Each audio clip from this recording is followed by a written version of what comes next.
Salut, bonjour, bonsoir, bienvenue dans ce nouvel épisode de Indispensable, le podcast qui revient sur les meilleurs comics du monde, ou pas. Ça, c'est à nous de le déterminer, c'est ce qu'on fait dans cette émission de lescomics.fr. Je suis Comics Grincheux, et maintenant vous connaissez un peu le concept de l'émission, on revient donc sur des comics qui sont appréciés par la grande majorité de la communauté comics, ce qui n'inclut donc pas Metal là-dedans, évidemment. Et à mes côtés ce soir, j'ai deux acolytes. On a réduit un peu la voilure. On s'est dit, on va faire un petit truc, un petit comité à trois, comme ça, autour du feu, là, tranquillement, pour la rentrée. On privilégie la qualité. C'est ça. J'ai privilégié la qualité à la quantité, c'est toujours mieux. Et vous l'avez peut-être reconnu de sa fabuleuse voix de bûcheron. J'ai à mes côtés ce cher Prime Sinister, membre éminent de la Team Review. Comment tu vas, Prime ? Salut à tous.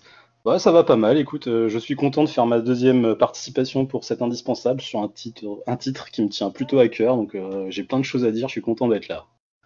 Et donc tu vas parler ce soir, ça c'est bien. Ouais. Et également à mes côtés, le chroniqueur fou, le reviewer de l'extrême. Il a désormais pris sa carte de membre dans Indispensable. C'est ce bon vieux Dr Comics. Salut Dr Comics, comment tu vas ? Bonsoir tout le monde, ça va très très bien. Content d'être là encore une fois. J'espère pour le bonheur de tous ou au désespoir de certains, on sait jamais. On verra. J'ai pas eu de commentaires négatifs pour l'instant, donc ça va. On verra la quatrième fois. On verra la quatrième fois, en effet. Puisses-tu parvenir à être encore pertinent ? Challenge accepté. Très bien, c'est parfait. Donc ce soir, dans ce quatrième épisode de Indispensable, on va parler d'un titre indé, un titre indépendant, qui s'appelle Scalped. Scalped, une série publiée chez Vertigo, il n'y a pas si longtemps que ça au final. J'ai plus les dates en tête, mais c'était je crois au milieu des années 2000, quelque chose comme ça. Et pour nous faire le résumé, c'est Prime Sinister qui s'y colle. Oui, alors Scalped se passe dans la réserve indienne de Prairie Rose, dans le Dakota du Sud. Réserve indienne comme bon nombre de réserves indiennes où le chômage, l'alcoolisme et la toxicomanie sont la norme. Il y a l'ouverture prochaine d'un casino qui redonne espoir à toute la communauté. C'est le projet de Red Crow, qui est le chef de la pègre locale. Son projet ambitieux l'amène à se retrouver sous la lorgnette du FBI qui dépêche un agent infiltré, Dashiell Bad Horse. Donc Dashiell est indien et amérindien. Il a grandi à Prairie Rose, qu'il a quitté sans donner signe de vie à l'adolescence, et il voue une haine viscérale à cette réserve qu'il a vu naître. Dashiell va se retrouver face à ses anciens démons, ses anciens amours, ses anciens tortionnaires, animé d'une soif de vengeance inextinguible. Mais que c'est beau. Et donc oui, Scalped, c'est donc une série qui se passe dans une réserve amérindienne, et cette série a été créée par Jason Aaron, qui est maintenant un scénariste, j'ai envie de dire star. Carrément, ouais. Ouais, à peu près tout le monde le connaît, tout le monde connaît son nom. Et il était assisté du coup au dessin par R.M. Guerra, qui est un dessinateur serbe. Donc tous les deux, voilà, et en fait, ils créent cette série, et c'est un peu pour eux l'explosion en fait de leur carrière. Parce que avant ça, Jason Aaron, il a signé juste un truc qui s'appelle De l'autre côté, qui est un récit donc sur la guerre du Vietnam, où on voit deux points de vue différents, le point de vue d'un soldat américain, celui d'un soldat vietnamien. Donc sur cette guerre, qui sont en fait, alors ça rappelle fortement Full Metal Jacket, ce qui est normal puisqu'en fait c'est inspiré des mémoires d'un membre de la famille de Jason Aaron, mémoires qui ont elles-mêmes en fait inspiré Full Metal Jacket. Ça montre tout de suite en fait l'intérêt qu'a Jason Aaron pour les récits violents, pour la guerre et pour tout ce qui est un peu sordide, parce que de l'autre côté, il a analysé énormément le rapport de la violence à la violence des soldats. Là, dans Scalped, c'est exactement la même chose. En fait, il pose les bases de à peu près tout ce qui va faire le sel de son style, que j'ai analysé dans le cadre d'un question style il y a plusieurs mois maintenant. Donc voilà, c'est une série qui a duré quelques années, ça a duré 60 numéros, Scalped. Donc voilà, Jason Aaron et R.M. Guerra, et quelques dessinateurs invités par moment, notamment sur certains one-shot, enfin numéros un peu one-shot qui se concentrent sur des personnages secondaires. Et donc voilà, c'est un peu leur explosion, même si R.M. Guerra n'a pas fait tant de choses que ça après, il a surtout été dans du franco-belge par la suite. Et là, aujourd'hui, Jason Aaron et R.M. Guerra se sont remis à travailler ensemble sur une série qui s'appelle The Goddamned, qui est publiée chez Image Comics, édité chez Urban Comics en France. On a pour l'instant que le tome 1, et le tome 2 ne va pas trop tarder parce que du coup le deuxième arc de la série est en cours là, de publication aux États-Unis. Alors forcément avec le Covid, ou la Covid comme vous voulez, il y a eu du retard, mais ça devrait arriver incessamment sous peu. Et The Goddamned, c'est une réécriture assez barbare, on va dire, de la Genèse, et notamment de l'histoire de Abel et Caïn, il me semble. Mais je ne l'ai pas encore lu. Voilà, tu devrais le lire très très vite. Ouais, non, mais je sais qu'il faut que je le lise très très vite. Hein. C'est sûr, mais tu sais comment c'est, quoi. Hein. Les pales, tout ça, quoi. Oui. On va maintenant du coup passer à la première partie de l'émission. Donc première partie sans spoiler. On va donner un avis très général sur la série, en donnant un peu le contexte de notre découverte. Et du coup, mon cher Dr Comics, est-ce que tu veux bien commencer par nous donner ton avis et comment est-ce que tu as découvert Scalp? Moi, comme je l'avais dit la dernière fois, ça a été les Batman New 52. C'est à peu près à ce moment-là que j'ai vraiment commencé à me mettre sérieusement dans le comics, avec toutes les parutions urbaines. Et forcément, voilà, après un peu le super-héros, je me suis un peu intéressé à tout ce que faisait Urban à côté. Et c'était la période aussi où Urban ressortait les classiques de Vertigo de l'époque. C'était notamment, il sortait les nouveautés du style American Vampire, et il sortait à côté tout ce qui était Scalp, les récits de Brian Cavogan, Y le dernier homme, etc., etc. Et je suis tombé un coup, voilà, sur celui-là. C'était un peu l'époque où j'étais un peu, voilà, étudiant avec un petit peu de sous, avec ma petite bourse à côté, et j'aimais bien me faire plaisir, et j'étais un peu un acheteur compulsif de tome 1, et forcément celui-là il est passé à la case achat, et j'étais pas particulièrement client de tout ce qui était polar noir, etc., etc. Enfin, je connaissais pas vraiment le genre, et donc voilà, j'ai acheté histoire de tester, et ça a été une claque assez monumentale. Je pense que c'est encore un des comics qui fait partie de ceux qui m'ont le plus marqué encore aujourd'hui. Un récit vraiment incroyable à tous les niveaux, qui mêle une critique sociale profonde, et qui va dans beaucoup de directions, qui traite énormément de choses. À côté de ça, il y a tout un aspect thriller polar qui est extrêmement développé, avec une intrigue riche, des nombreux personnages qui interviennent, des rebondissements de situation à chaque page. À côté, très cinématographique, beaucoup de références au cinéma. Enfin, ça a été une lecture vraiment incroyable de bout en bout, et ça a fait partie des séries que je suivais à chaque sortie de tome. J'étais là day one pour le prendre en France, jusqu'à dévorer les 10 tomes de la première édition, et ça a été un régal tout du long. Mon cher Prime, je me tourne vers toi. Alors, moi j'avais arrêté de lire des comics pendant très très longtemps, pendant mes études en fait, et je me suis remis quand j'étais un petit peu plus posé dans ma vie. Je lisais beaucoup d'indés déjà. J'avais commencé avec les comics indés, notamment Y le dernier homme. Donc quand ils étaient sortis chez Semix, ça faisait un moment. Et quand j'ai eu envie de m'y remettre, j'ai un de mes potes, Adrien d'ailleurs, je te fais la bise, qui m'avait dit Jason Aaron, faudrait que tu lises, il y a une série, il m'avait pitché le truc, j'avais fait ouais, ça a l'air d'être cool. Et ça devait être il y a 3 ans. Et il me les avait prêtés, et j'avais pris une grosse claque.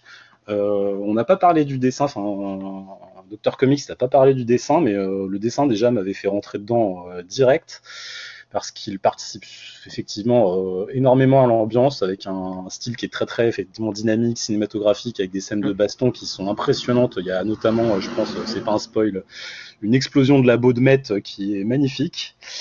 Et j'ai retrouvé un polar de haute volée, et comme tu le disais aussi, pour moi c'est avant tout une critique sociale, un portrait social, on y reviendra, mais j'ai un peu retrouvé du Steinbeck sur ce portrait de l'Amérique profonde dont on parle pas souvent, on parle pas beaucoup quand même, les titres qui traitent des réserves amérindiennes aujourd'hui et de tout ce qui s'y passe, on n'en parle pas souvent, et c'est super violent, c'est super intéressant. Et il y a un côté western qui est magnifique. Alors je crois, Simon, que tu en avais parlé il y a fort longtemps dans un top des comics, en disant que ça te faisait penser à la série Justified. Ouais. Et carrément, quoi, complètement. Il y a complètement ça, c'est du règlement de compte à coups de flingue, des bourre-pifs qui partent dans tous les sens.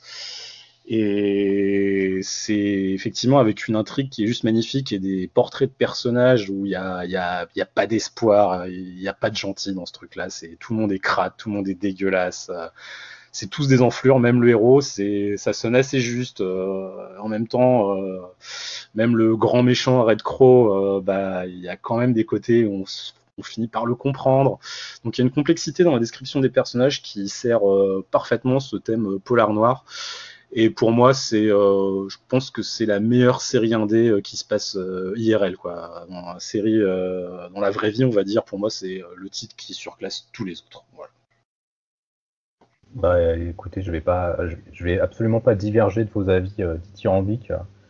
Pour moi, Scalp, c'est simple, c'est en effet la meilleure série indé, mais même avec les super-héros, j'ai quand même un affect très très particulier pour Scalp. Pour plein de raisons, déjà parce que c'est ce mélange entre polar noir et western qui est super bien réussi, parce que Jason Aaron a parfaitement compris les codes de ces deux genres, mais surtout il se permet de les réactualiser.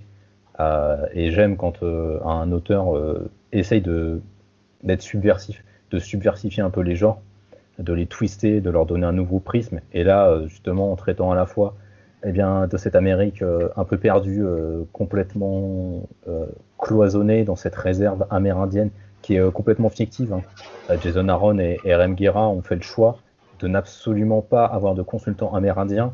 Ce qu'ils voulaient, c'était pas faire un documentaire, c'était malgré tout montrer une certaine idée, une certaine image de ce qu'était cette Amérique profonde, désemparée, à qui on a pillé absolument tout, à qui on a tout volé, tout pris, et à qui on a laissé juste des miettes et quelques bouts de crotte pour se débrouiller entre eux. Et c'est exactement ça en fait que Jason Aaron et R.M. Guerra arrivent à retranscrire dans Scalp.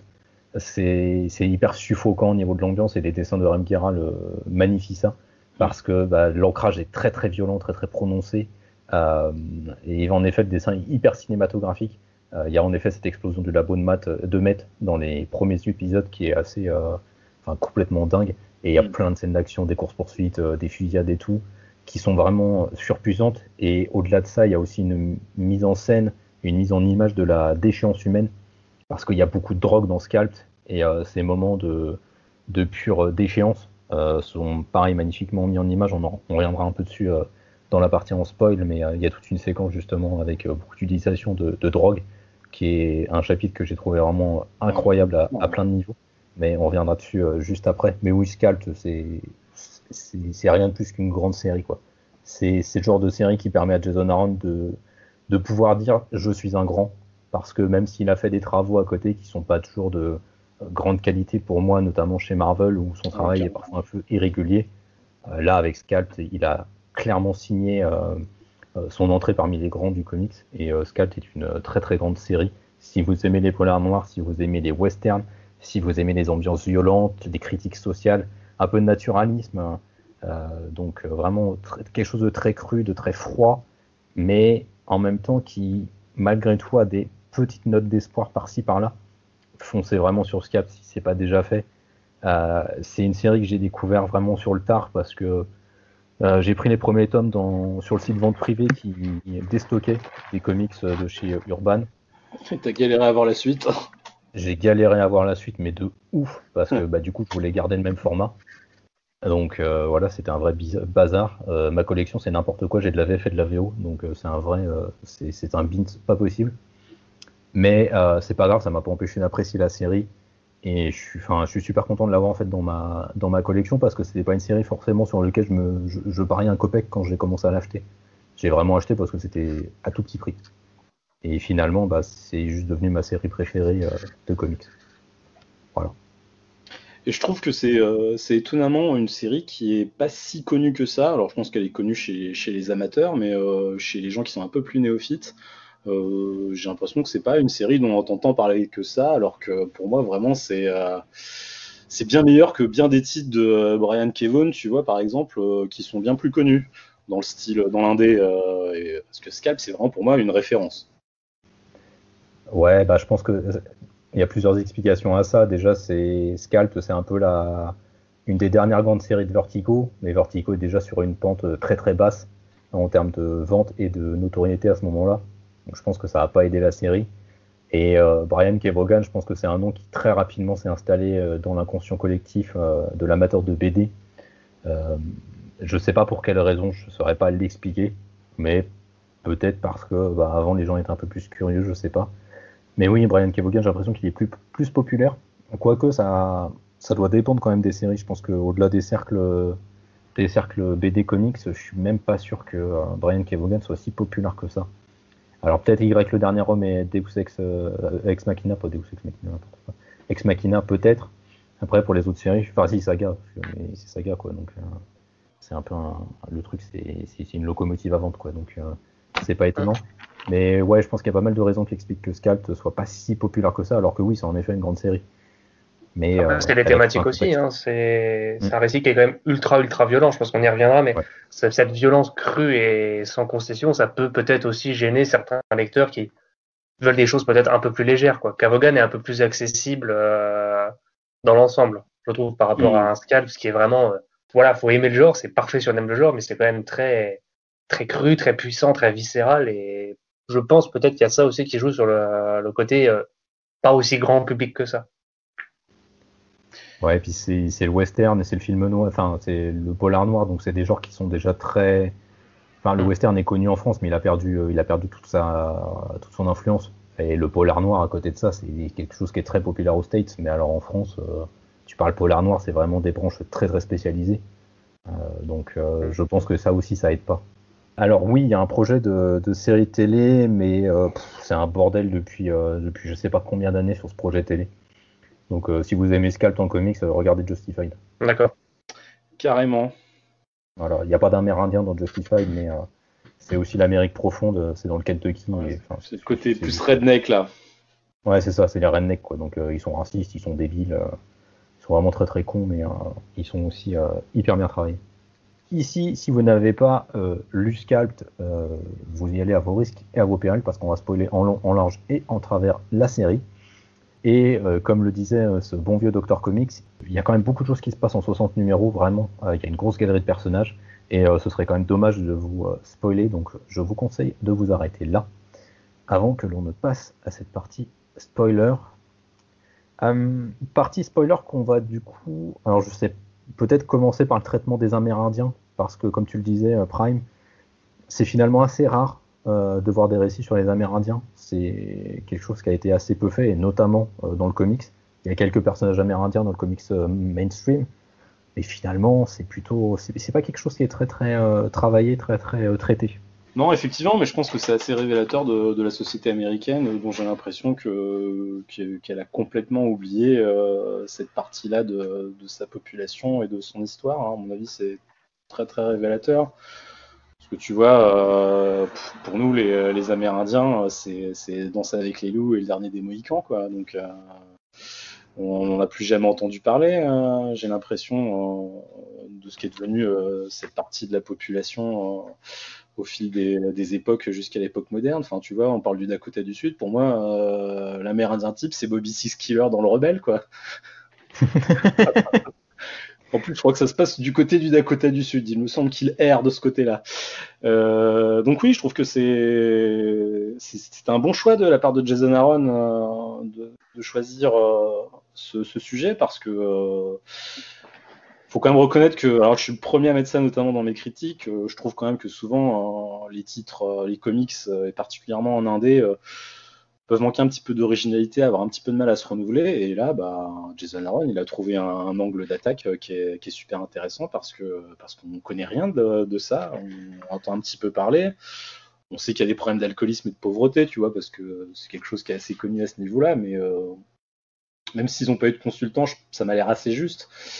Et tu te rends compte que c'est des gens qui sont, comme tu le disais, ils sont abandonnés. Tu as vraiment l'impression qu'on les a parqués, qu'on leur a dit écoutez, maintenant vous vous démerdez, vous avez le droit d'avoir des casinos pour essayer de survivre, et c'est un petit peu le seul moyen dont on a l'impression que c'est le seul moyen qu'ils ont de retrouver leur dignité, et c'est d'exploiter les jeux d'argent. Et on le sent bien d'ailleurs dans cette problématique, hein, c'est ce que je disais dans mon intro. Red Crow, c'est un pourri, c'est un chef mafieux, il touche à la drogue, à la prostitution. Mais d'un autre côté, la population de la communauté, elle le respecte, elle est un peu derrière lui parce que ce projet de casino, ça va être un moteur économique, c'est un fournisseur d'espoir pour l'ensemble de la communauté. Donc il y a une ambivalence sur ce personnage de grand méchant, et encore je dis de grand méchant, je suis pas sûr que ce soit finalement lui le plus grand méchant de l'histoire. Les agents du FBI sont quand même aussi bien des pourris. Et c'est ce que je disais quand on parlait entre nous de Scalp et de ce qu'on avait à en dire. Bon, je fais un peu l'intello, mais je parlais de Steinbeck tout à l'heure, hein, parce que Steinbeck aime bien traiter tout ce qui touche à l'Amérique profonde et à sa pauvreté, bon, d'une manière qui est beaucoup moins crue et beaucoup moins violente que dans Scalp, parce qu'on a parlé de la violence, mais il y a quand même beaucoup de nibards et beaucoup de cul, hein, dans Scalp. Hein. Il y a 2-3 scènes de copulation qui sont pas piquées des verres quand même, hein, et c'est souvent accompagné de beaucoup de drogue. D'ailleurs, je pense que Simon, tu me parlais d'une scène de déchéance et de drogue. Il y en a une qui mêle ça et le sexe. C'est un Californication bien vicieux, bien rempli de désespoir, cette scène-là. Et j'ai retrouvé aussi un peu je trouve qu'il y a du Zola aussi dans cette œuvre, parce que au final, le personnage principal de Dashiell Bad Horse, tu te rends compte qu'il y a un passif au niveau familial qui est assez lourd, donc il y a pas mal d'intrications sur la trame globale de l'histoire et sa propre histoire à lui, notamment les rapports avec sa mère, avec son père, avec son ancienne copine, qui me font clairement penser à du Zola. Et ça donne une ampleur et une profondeur à Scalp qui est assez remarquable. Je réfléchis aux défauts que j'ai trouvé au titre, et je t'avouerai que j'en ai pas beaucoup. La seule chose que je pourrais reprocher au titre, et c'est même pas vraiment un reproche, c'est que tu disais qu'il y avait un peu d'espoir. Je trouve quand même qu'il est très très très faible. C'est un titre qui est vraiment très très noir. À la fin des 60 numéros, t'as quand même pas l'impression d'avoir lu un truc léger avec un happy end quand même. Hein. C'est quand même un truc qui est très très lourd. Après voilà, la lecture c'est fait aussi pour faire naître ce genre de sensations et d'émotions, et Jason Aaron il le réussit très très bien. Et on parlait tout à l'heure du fait que ça avait peut-être pas eu le succès ou la reconnaissance que ça méritait. Je pense que Scalp c'est pas un titre à mettre forcément dans toutes les mains, et je pense qu'il y a des gens qui peuvent être un petit peu rebutés par ce côté qui est vraiment très très très très noir. Je termine là-dessus parce que j'ai été très bavard. Est-ce que c'est un western? Est-ce que c'est un polar? Moi, quand même, malgré tout, Scalp, je le vois avant tout comme un western moderne, vraiment. On reparle encore de Justified, mais comme Justified. Pour moi, c'est vraiment un western avec une intrigue policière derrière, mais c'est avant tout un western. Ouais, on reviendra un peu là-dessus tout à l'heure, cette qualification de western ou de polar noir. Je sais pas du coup, toi, Dr Comics, vis-à-vis des Amérindiens, de la question amérindienne, un peu, si t'étais déjà sensibilisé un peu à cette question-là avant. Pas du tout en fait, parce que comme ce qui a été dit juste avant, c'est que c'est pas une culture finalement qui est vachement mise en avance en France en fait. C'est tout ce qui était un peu amérindien, c'est ce qu'on voyait à travers certains films, mais tout le côté moderne et de ce que c'était devenu finalement, c'était quelque chose que j'avoue que même moi je m'étais jamais vraiment posé non plus la question, parce qu'en plus j'étais déjà pas lecteur vraiment de comics avant, et la culture américaine je la connaissais pas beaucoup. J'ai été surtout beaucoup lecteur de manga avant de commencer les comics, et j'ai découvert Scalp très tôt quand je me suis mis aux comics. Donc c'était pas des questions qui m'avaient vraiment intéressé, ou qui m'étaient juste en fait passées par la tête en fait tout simplement. Et donc ça a été une découverte aussi frappante que glaçante, et oui c'est quelque chose que j'imaginais pas possible, que j'imaginais pas cet aspect crasseux. C'est presque cet univers dans l'univers américain finalement, tout ce microcosme là Carrément. D'une histoire un peu honteuse qu'ils ont mis de côté, quoi. On voit vraiment ce côté, on a quelque chose qui est balayé sous le tapis, ce côté des déboires qu'ils ont eu au tout début de la colonisation, etc. Et c'est toutes les conséquences que ça a encore aujourd'hui, à quel point c'est encore une cicatrice vivace. Ouais, mais c'est clair. Tu disais, toi, Prime, que quand je parlais des notes d'espoir, tu revenais là-dessus sur ce que j'avais dit. C'est surtout la fin en fait qui me fait dire ça, parce qu'il y a quand même à la fin certains personnages qui arrivent un peu à sortir la tête de l'eau en fait, parce que c'est vrai que enfin, Jason Aaron et R.M. Guerra, du coup, leur foutent vraiment la tête dans l'eau et dans leur caca, surtout, pendant vraiment tout le long de la série. Mais c'est aussi une manifestation de ce que tu disais, Prime, comment la société américaine, en fait, les traite. Et c'est vrai que tu as raison, Dr. Comics, c'est finalement un pan de l'histoire à la fois que les Américains traitent assez peu, finalement, parce que les Amérindiens sont soit présentés sous ce spectre très cliché qu'on a eu longtemps dans le western de John Wayne, où c'était juste des barbares, des sauvages, ou alors après, où c'est un peu revenu, mais sur un côté un peu mystique, comme dans Danse avec les loups, par exemple, où c'est le gentil blanc qui se fait accepter parmi les Amérindiens et qui, du coup, voit la lumière et qui va leur permettre un peu d'être accepté dans la société. Mais bon, enfin, ça reste toujours quand même des personnages qu'on fout à l'écart. Ou l'Indien du placard aussi, carrément, même des fois. Oui, mais non, mais c'est ça, c'est exactement ça. C'est des petits personnages, des fois, voilà, ouais. Ouais, c'est ça, c'est des petits personnages en fait qu'on voit un peu sur le côté. C'est vrai que dans la culture populaire, le seul personnage amérindien que j'ai en tête, et c'est plutôt d'actualité puisqu'elle fait partie de l'équipe Marvel des New Mutants, c'est Danny Moonstar. Et c'est le seul personnage amérindien que j'arrive à avoir en tête. Et j'en vois pas beaucoup d'autres dans la culture. Et vraiment, je parle de la culture populaire de manière générale. Hein. Je m'écarte même du champ du comics. Je crois qu'il y en a un dans Mortal Kombat, il me semble, qui est assez connu aussi. Je sais plus son nom, mais qui est top. Lone Wolf, je crois. Oui, c'était quelque chose comme ça. T'as T-Hawk dans Street Fighter. Hein. Il y en a un aussi dans Street Fighter ? Ouais, t'as T-Hawk. Ah, je connais pas du tout moi Street Fighter. Enfin, je connais pas beaucoup Street Fighter. Ouais, c'est un perso de Street Fighter qui est amérindien. Oh, ils l'ont pas raté d'ailleurs. Il a une plume, une veste à franges. Ils l'ont bien réussi. Hein. Ah bah c'est bien. Donc, ils ont coché toutes les cases. Oui, c'est un peu ça. D'ailleurs, je reviens un petit peu sur ce que je disais en intro quand je parlais de Bobby Six Killer dans le Rebelle, la série télé des années 90. C'est vrai qu'en plus, les représentations qu'on a les images qu'on a de la population amérindienne à l'époque actuelle, c'est des trucs qui sont hyper clichés. C'est des mecs plutôt souriants, plutôt baraqués, qui sont pleins de sagesse, les cheveux un peu longs, les vestes à franges. C'est un petit peu ça. Donc, Aaron, il prend vraiment le parti d'aller dans un truc qui met en avant côté un petit peu noir de l'histoire américaine. Bon, je suis pas un expert dans le domaine, mais je pense qu'il y a une grosse culpabilité aussi de la part des Américains en général sur le traitement qu'ils ont fait subir à cette population-là quand ils les ont colonisés. Hein. Je pense qu'ils ont préféré mettre ça sous le tapis et les oublier un petit peu parce que ce qu'ils leur ont fait est clairement dégueulasse et qu'ils doivent en avoir honte. Hein.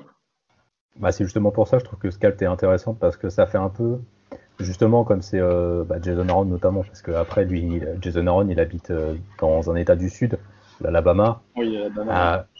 Voilà, on sait ce que c'est les États du Sud des États-Unis, c'est pas les États les plus progressistes de l'univers, loin de là. Et donc, je vois un peu Scalp comme une espèce de, pas de lettre d'excuse, parce qu'il faut peut-être pas aller jusque-là, parce que Jason Aaron n'y est pour rien personnellement, mais un espèce de plaidoyer en faveur des Amérindiens, de dire regardez un peu quand même la situation dans laquelle on peut imaginer qu'ils sont. C'est clairement un récit de fiction, Scalp, mais il y a quand même des éléments très réalistes dedans, parce que comme tu le disais, Prime, il suffit de lire quelques articles de journaux, et notamment de journaux américains, pour savoir que c'est comme ça en fait dans les réserves amérindiennes. C'est-à-dire qu'il y a du trafic de drogue, c'est géré quasiment en autarcie en fait, par des gangs, par des mafias locales en fait.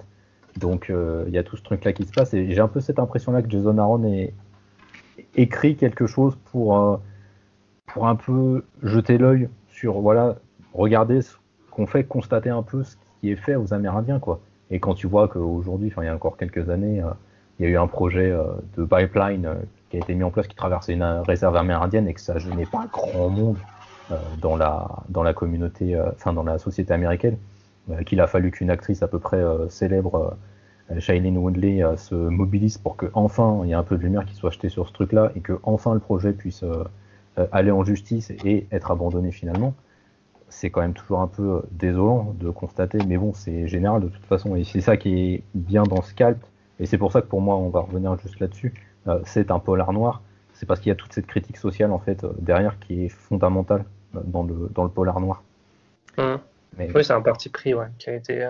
C'est plus que je sais souvent dans le franco-belge, quand j'en lis beaucoup, as toujours le côté, quand tu essaies de découvrir une autre culture ou une autre façon de penser, tu as beaucoup de récits dans le franco-belge qui s'intéressent à des pans de l'histoire ou à différentes civilisations, aztèques, mayas ou quoi que ce soit, et souvent ils te présentent une œuvre de fiction dans un contexte, et c'est l'occasion à travers la fiction de découvrir un peu une autre culture, une autre façon de penser, de voir les choses, etc. Et quelque part, tu apprends en suivant une histoire.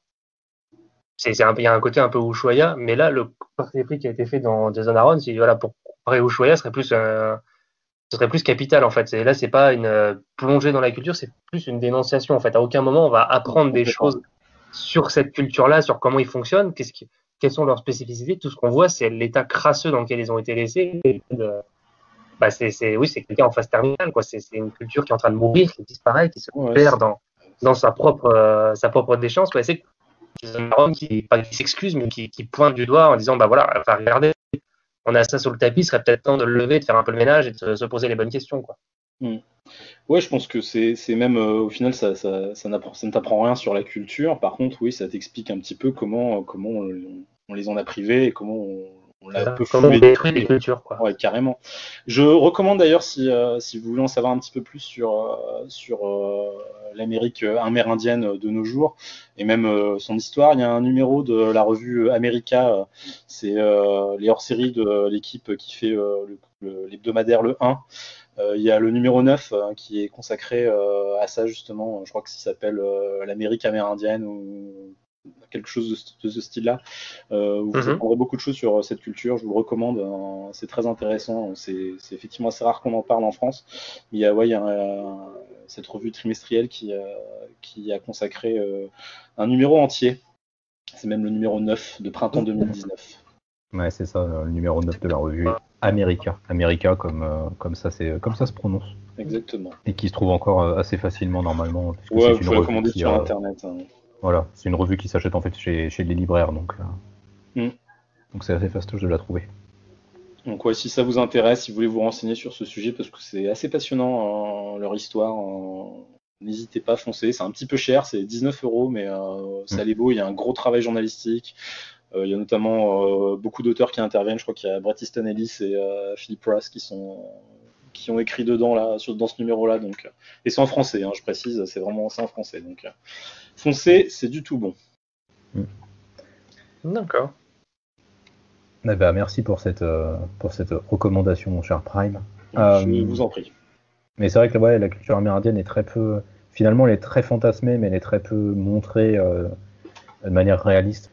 Scalp, c'est clairement pas à mettre entre toutes les mains. Enfin, vraiment, moi, je le conseille qu'à des gens adultes et surtout qui sont prêts à s'en prendre un peu pas mal dans la tronche parce que il y a du sexe, il y a de la drogue, il y a de l'alcool, il y a de la violence, il y a des flingues, il y a tout ça, mais c'est jamais fait de manière glorifiée. Vous n'êtes pas dans un GTA. Oui, et en plus, c'est pas gratuit. Mais vous n'êtes pas dans un GTA où ça va être fun, quoi. Non, c'est pas fun du tout. C'est cru, c'est crade, c'est sale, c'est très très brutasse. Ouais. Et du coup, il y a cette scène, je pense qu'on parle de la même, où du coup, Dachiel couche avec son ex et en fait, ils sont en train de se doper, de baiser ensemble, de se doper, de baiser, et en fait, ils font que ça. Et je crois que ça dure tout le numéro, en fait. Et ça dure pendant de nombreux mois sur toute la timeline de l'épisode, la durée de l'épisode. Et c'est classant. Enfin, c'est un des numéros que je retiens. C'est ça. Il n'y a pas de sentiment, il n'y a pas d'amour là. C'est plutôt de la haine. Tu sens qu'ils se détestent. Ils ont été amoureux. Je pense qu'il y a quand même une espèce d'amour, mais hyper violent. Et puis ils ont plein de ressentiments l'un envers l'autre. Dans cette scène-là, tu sens que Dashiell, il est complètement paumé, il sait pas ce qu'il fait de sa vie, il a une frustration énorme à passer et il la passe en culbutant son ex, en fumant du crack, en sniffant de la coke. C'est effectivement glaçant. C'est pas un truc qui va t'exciter. Alors le dessin est très bien fait, par contre. Reconnaissons que Guerra maîtrise son anatomie féminine, on peut lui reconnaître ça. Mais non, c'est pas la scène qui va te faire bander, c'est la scène où tu te dis, ça te met quand même mal à l'aise. Tu te dis, le garçon. Je pense que c'est ça d'ailleurs qu'il essaie de montrer. C'est qu'il essaie de montrer à quel point Dashiell, il est complètement, mais il a été détruit par sa jeunesse, dans cette réserve dont il a voulu se barrer le plus vite possible. Et comment il a été aussi détruit par le système américain derrière, puisqu'il est devenu agent du FBI. Mais tu sens que c'est un mec qui ne trouve pas sa place. Tu vois, il se sent pas appartenir à la communauté amérindienne parce qu'il les déteste tous. Et tu sens qu'il se sent pas vraiment non plus agent du FBI, qu'il se sent pas vraiment américain. En gros, il l'a envoyé là parce qu'il avait la gueule de l'emploi. Et lui, il avait qu'une envie. Il a qu'une envie, c'est il y va, mais pour casser des gueules et puis pour se venger, pour en mettre plein la tronche à tout le monde et notamment à sa mère, quoi. Il y a aussi les rapports avec sa mère qui sont hyper violents parce que il lui reproche toute son histoire et tout son mal-être. Et ça, effectivement, peut-être que dans les notes d'espoir que tu soulevais, Simon, effectivement, bon, à ce niveau-là, il arrive à trouver de l'apaisement sur son histoire, et c'est peut-être ça la note positive à la fin, c'est que effectivement, lui, tu sens que ça a été une catharsis, son séjour et sa mission en tant qu'infiltré dans cette prairie, où il arrive à tirer un trait sur son passé lourd et son histoire qu'il a mis de côté pendant très très longtemps et qu'il a refusé d'accepter. Voilà, effectivement, c'est peut-être là-dessus qu'il y a un point positif. Il y a une note d'espoir, je trouve, dans cette fin, parce que Dashiell arrive enfin à faire la paix en fait avec ses propres démons. Enfin, il retrouve tout au long de la série, il va retrouver son père, père dont il ne connaissait absolument pas l'identité parce que sa mère a toujours refusé de lui dire, parce qu'il est né dans des circonstances qui n'étaient pas des plus sympathiques, faut bien le dire. Et il y a ce truc à la fin, je trouve quand même cette note d'espoir où il y a ce plan avec la voiture où il part du coup de la réserve et où tu sens qu'il tire vraiment un trait définitif sur cette période de sa vie. Carrément. Et clairement, comme tu le dis, il appartient pas à cette communauté amérindienne et en même temps, il appartient pas au système américain comme il a voulu le croire lui-même, parce qu'en fait, il s'est fait, on va le dire vulgairement, mais il s'est fait baiser par le système américain. Complètement, oui. Parce que c'est ce que tu disais tout à l'heure, c'est que les vrais méchants en fait dans Scalped, c'est pas Bad Horse, c'est pas Bad Horse, Red Crow, Red Crow comme on peut le croire au début. Les vrais méchants, c'est les agents du FBI en fait. C'est vraiment des pourris. Hein. Voilà, c'est l'establishment blanc tel qu'on peut s'imaginer clairement. Et c'est de ça dont, c'est vrai que Jason Aaron aime décortiquer la violence systémique en fait, la violence que le système impose aux gens. Les Amérindiens ne se sont pas retrouvés parqués à faire du trafic et à faire du crime dans tous les sens. Pour rien, il y a des raisons là-dessus. Parce qu'en fait, on les a juste laissés à l'abandon et qu'ils ont dû se démerder tout seuls et que le moyen le plus simple pour survivre et pour gagner de la thune, c'était ça, quoi. C'était de faire du trafic de drogue, c'est de faire du trafic d'armes et c'est de faire ce genre de choses. Et la seule solution à peu près légale qu'a trouvé Red Crow pour émerger un peu, c'est de faire ce casino, quoi. Et pour donner en plus de l'espoir à cette communauté amérindienne qui en manque cruellement. Donc, il y a tout un regard qui est jeté sur cette violence systémique qui a créé complètement le système américain sur cette catégorie de la population, mais qui en plus s'applique pas, je pense, que à la communauté amérindienne, parce que clairement, c'est la communauté amérindienne qui est au centre de l'histoire, mais je pense que ça peut s'appliquer à tout un tas d'autres communautés, que ce soit aux États-Unis ou que ce soit ailleurs dans le monde, en fait. De toute façon, en France, tu pourrais faire la même chose avec les populations d'Afrique du Nord et ce qui se passe en banlieue. Hein. Je pense qu'il y a un parallèle qui pourrait être fait. Bon. C'est quand même, je pense, un peu moins violent et un peu moins. Ils sont un peu moins laissés à l'abandon. Je dis bien un peu moins. Mais ouais, ce sera en France, ça se passerait dans une cité au nord de Paris. Hein. On les a quand même parqués de toute façon. On les laisse aussi se démerder. Oui, clairement. Et puis aussi, sauf qu'on ne le laisse pas ouvrir de casino. Oui, non. On les laisse braquer des petits casinos. C'est ça. C'est exactement ça.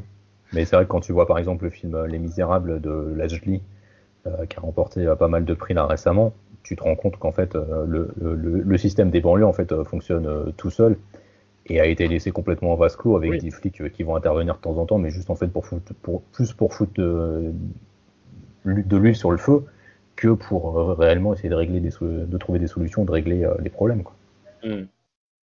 Et parce qu'en plus, ce qu'on ne dit pas là, mais c'est que le FBI qui se décide à enquêter et à mettre un peu la pression à Red Crow, ils sont même pas motivés par des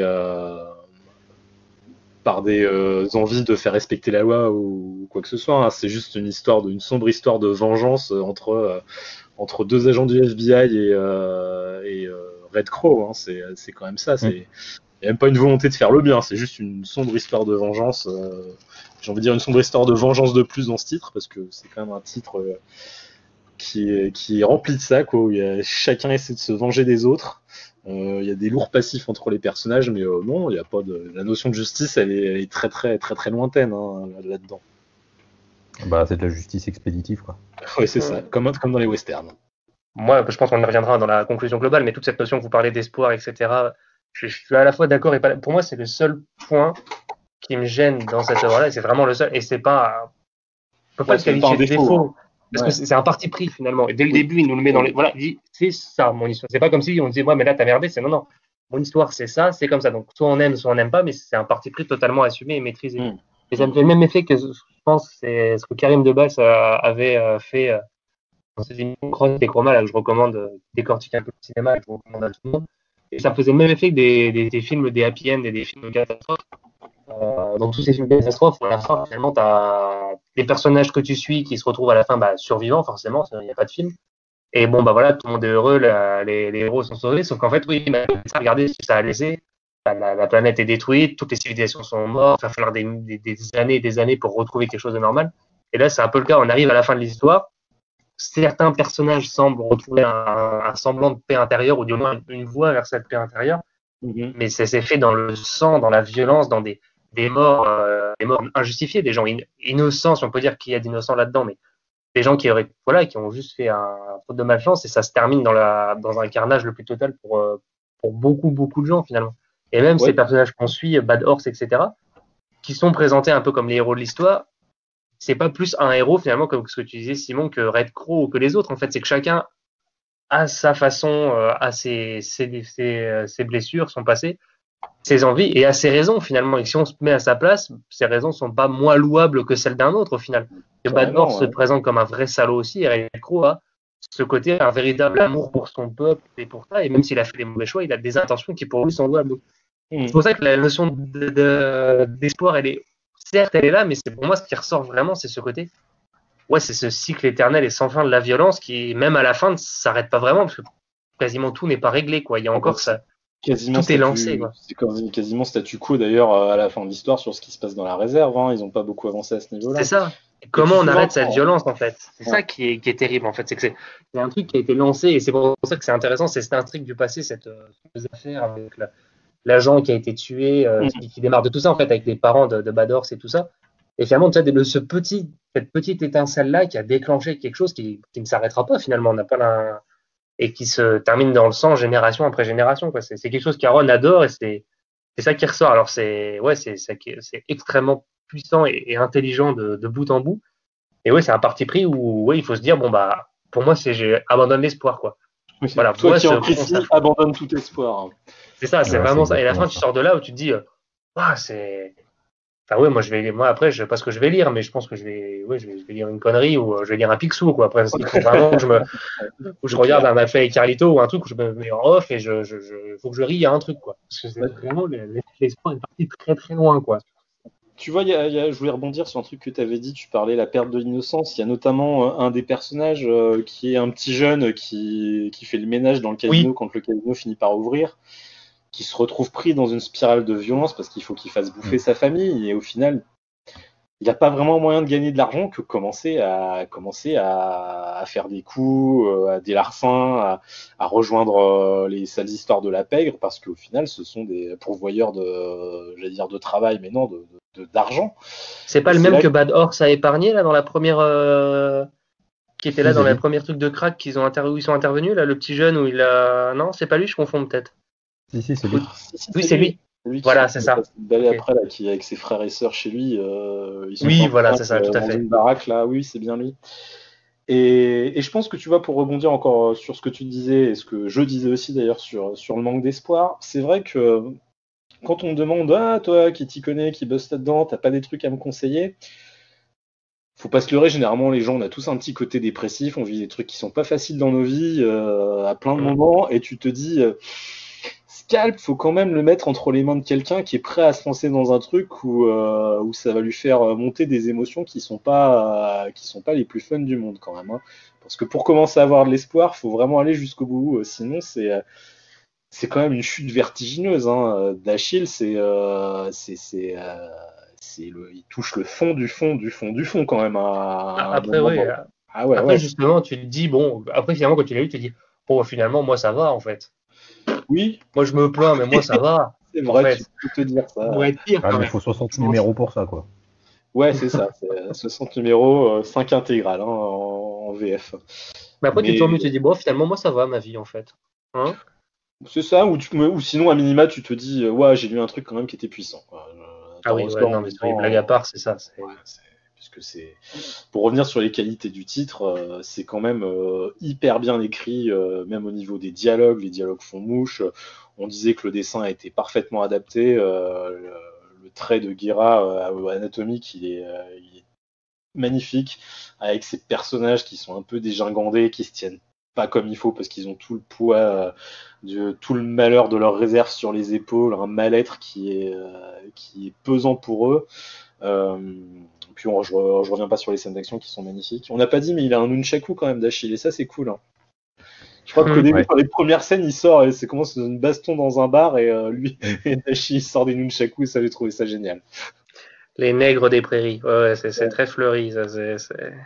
Ouais, non, c'est magnifiquement bien écrit. Après, pour digresser un petit peu, je trouve que Aaron, il a quand même un talent particulier pour décrire cette Amérique profonde. Hein. On va parler vite fait de Southern Bastard, mais j'avais lu Southern Bastard après avoir lu Scalp et j'ai retrouvé tout ce que j'aimais là-dedans. C'est une autre Bah, c'est ambiance. bien, c'est qu'il se répète pas dans Southern Bastard. Il Non, prend un angle carrément. assez différent. Mais je Bah trouve non, que dans ce cas, il a eu le temps, en 60 numéros, de vraiment. Il faudra voir Southern quand ce sera fini, mais là, il a vraiment le temps, parce qu'il a pris un parti pris ultra violent, et il va au bout de son truc. Et c'est vrai finalement, il manque rien à son histoire, tout est dedans, et il a le temps d'étaler tout ça, de présenter les personnages, les ambitions de chacun, et comme on dit, c'est jamais gratuit, tout est là non. pour une raison. Même si c'est horrible et atroce, c'est là pour une raison. Et puis bon, surtout, bien, quoi. pour en revenir sur l'écriture, moi c'est quelque chose auquel je suis assez sensible. Il n'y a aucune baisse de rythme tout au long de ces 60 numéros, de ces 5 intégrales, si vous le lisez en VF. Il n'y a aucun moment où ça vous tombe des mains. Même le numéro dont on parlait, où c'est la scène de baise et de défonce à la coke et à la meth et au crack de d'Achille et de son ex.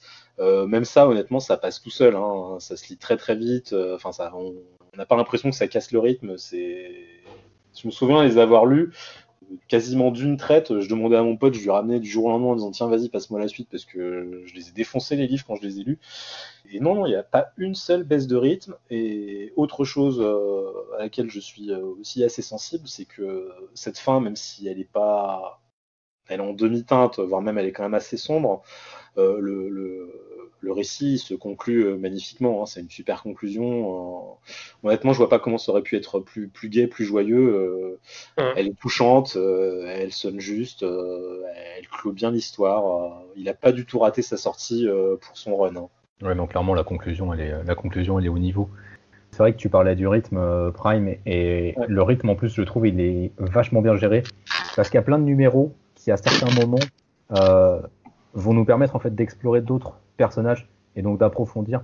Je pense notamment au garde du corps de Red Crow qui est énormément approfondi à un moment donné dans l'histoire et où en fait on a cette approche où c'est juste un sale con qui déteste Dachiel, ce qui est le cas, mais en fait il a toute une espèce de backstory, de background en fait, qui explique un peu mieux pourquoi est-ce qu'il déteste Dachiel. Bon après il y a un truc qui me dérange chez le personnage parce que c'est un trope narratif qui est un peu gênant parce qu'enfin voilà on va découvrir qu'en fait le personnage est homosexuel et qu'en gros il réfrène enfin il est un peu homo refoulé et que du coup il devient violent parce qu'il est homo refoulé. Ça c'est le genre de trope narratif qui a un peu tendance à me casser les couilles dans le traitement de l'homosexualité. C'est un peu un point négatif, je trouve, dans le traitement de ce personnage, mais c'est un des rares points négatifs que j'ai avec Scalp. Après, je suis d'accord avec toi, mais ça s'explique mieux par rapport au contexte dans lequel il est. Quoi. Oui. Le milieu dans lequel il vit, à la rigueur, c'est plus justifié ici, ce côté réfréné au point d'en devenir violent, que dans d'autres séries où c'est utilisé, alors que bon, t'es dans un monde quand même un peu plus tolérant. Mais je suis d'accord que c'est quand même, ouais, c'est l'astuce un peu Disons que c'est pas qui sort un peu du chapeau, quoi. Ouais, voilà, je sais pas si c'était forcément le bon élément narratif pour apporter de la subtilité au personnage. Est-ce que il y avait forcément besoin de ça, tu vois. J'ai un peu l'impression que c'est l'élément en plus. Donc, je sais pas, je suis toujours, quand je l'ai su, je me suis dit, ah, c'est pas mal. Mais en fait, en y réfléchissant, je me dis, est-ce que c'était vraiment nécessaire?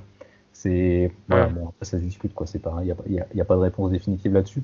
Mais c'est, je pense, le seul truc qui me gêne. Parce que voilà, c'est vrai que le rythme est super bien géré parce qu'il y a ces one-shots, enfin, il y a ces numéros un peu courts, avec des petits arcs de 2 ou 3 numéros qui, voilà, permettent d'explorer d'autres facettes, en fait, de l'univers de Scapt. Parce qu'il y a vraiment une galerie de personnages très immense.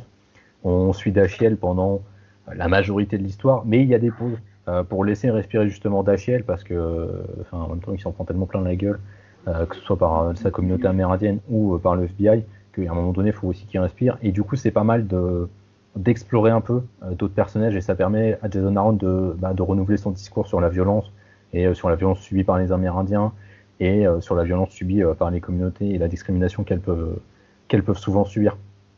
Donc c'est quand même super bien à ce niveau-là, surtout qu'il y a du coup des artistes invités qui sont quand même bien au niveau. Je me souviens plus, il y a un dessinateur qui complète R.M. Guerra sur ces arcs-là, justement, sur d'autres personnages. J'ai oublié, j'ai bouffé son nom. Tu vois, je me souvenais même pas qu'il y avait eu 2 dessinateurs. Je peux pas te dire. Bah, en fait, leurs styles sont assez proches. Je crois que son nom c'est Furno, quelque chose comme ça. J'ai plus son prénom en tête, mais il a un style assez proche en fait. Et puis comme c'est le même coloriste à chaque fois, forcément ça aide à s'immerger. Ouais, du coup, c'est vrai qu'on parle beaucoup du désespoir un peu de l'œuvre, et c'est vrai qu'on n'est pas forcément d'accord sur cette optique, à savoir est-ce que c'est un western, est-ce que c'est un film noir, enfin un polar noir. Et finalement, je pense que, enfin, de mon point de vue, c'est clairement les deux. C'est-à-dire qu'on est clairement dans le western parce qu'il y a des grosses fusillades, il y a des gueules cassées de partout. Il y a tout un tas d'éléments classiques du western qui sont utilisés avec ce type qu'on croit être étranger qui arrive dans cette réserve, qui en fait a un lien avec cette réserve. C'est à la fois très typique du western, mais aussi très typique du polar noir, parce que c'est souvent réutilisé. Dans le polar noir aussi, cet élément narratif, ce trope. Et il y a quand même ce fond de polar noir derrière, parce qu'il y a cette enquête qui est très violente, très crue. Et puis, dans tout polar noir, il y a cette critique sociale qui doit se faire. C'est un élément indissociable. Enfin, pour savoir ce que c'est un polar noir, c'est simplement un polar qui aborde des thèmes sociaux et qui les aborde de manière vraiment frontale, comme pouvait le faire Manchette, par exemple, dans ses polars, comme peut le faire Doha aujourd'hui dans ses romans mi-espionnage, mi-polar, qui sont vraiment à chaque fois des grosses critiques sociales sur tout un tas d'éléments qui déconnent dans nos sociétés. Et du coup, pour moi, c'est à la fois du néo-western, parce que ça se passe à l'époque actuelle, pas à l'époque de la conquête de l'Ouest, et c'est à la fois ce polar noir. Donc, je pense pas qu'il y ait de réponse définitive à apporter sur ce débat-là. Je pense qu'il y a juste des discussions à avoir et se dire que Scapt est réussi parce que justement, il appartient à ces deux styles sans forcément vouloir trancher en tous les cas entre ces deux styles.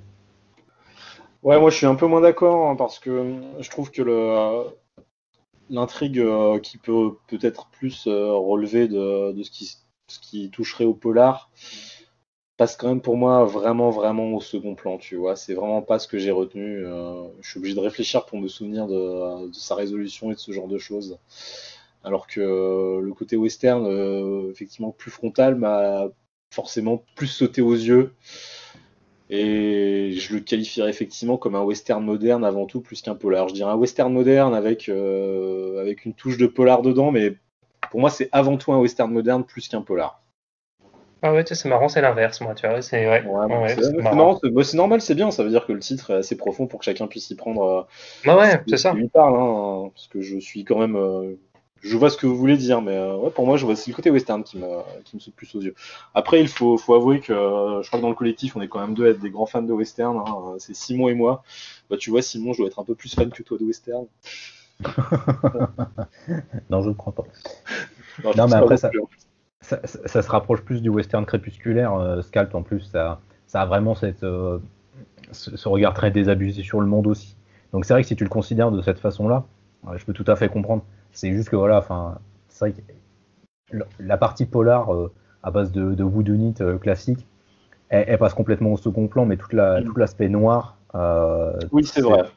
Tu vois, c'est ça moi en fait que je retiens, et c'est pour ça que je le catégorise vraiment comme un polar noir avec un fond de western, quoi. Parce qu'il y a cette dimension noire qui est juste que tu peux pas dissocier de l'œuvre en fait. Parce que on n'arrête pas de le dire depuis tout à l'heure, mais t'es vraiment plongé enfin, t'es la tête dans le seau, quoi, pendant tout le long, quoi. C'est clairement pas. Enfin, si t'es pas de bonne humeur, si t'es déprimé, et c'est pas le bon récit à lire, parce que oui, à la fin, il y a un peu d'espoir, et à la fin, tu peux dire, bon, ça va, ma vie, elle est pas si merdique que ça. Je pense que sur le coup, c'est pas ce que tu vas te dire. Sur le coup, tu vas juste être. En fait, il y a un tel travail d'immersion, à la fois dans les dialogues, et puis tu t'attaches quand même fortement au personnage, quoi. Dashiell, il est tellement cassé de partout, Ouais.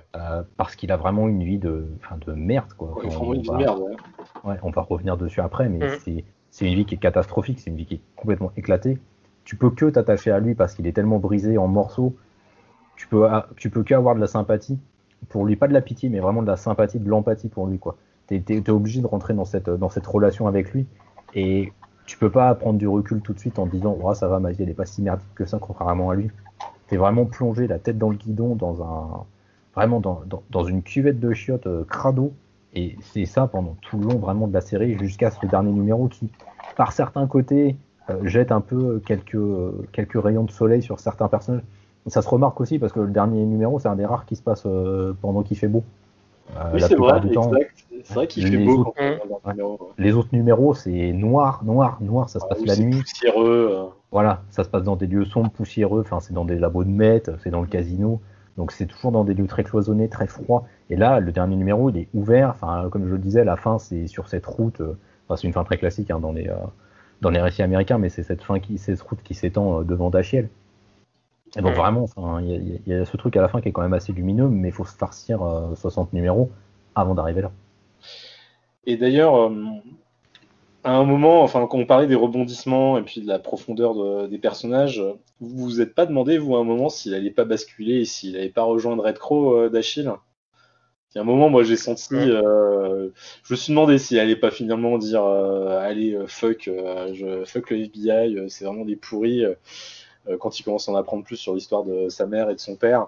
Et je me demandais, parce qu'il y a quand même une histoire, hein, on n'a pas décrit, mais les rapports entre Red Crow et Dashiell, ils sont assez ambivalents. Tu sens qu'il y a une espèce de relation père-fils qui naît entre les deux, qui est assez intéressante. Et moi, à un moment, je me suis dit, ah, mais si ça se trouve, il va complètement basculer et puis il va se mettre du côté de Red Crow, quoi.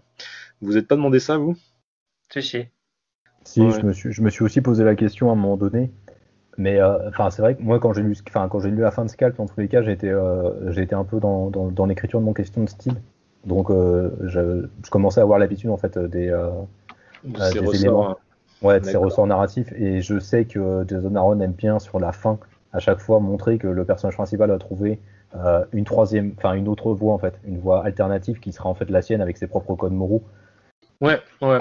Bah, après, c'est pas plus mal, hein, qu'il ait choisi autre chose parce que c'était probablement un petit peu trop facile. Et ce qui en découle après dans l'histoire est bien plus logique qu'un revirement et un changement de bord. Parce que Dashiell, au final, il a ni Dieu ni maître, quoi, hein.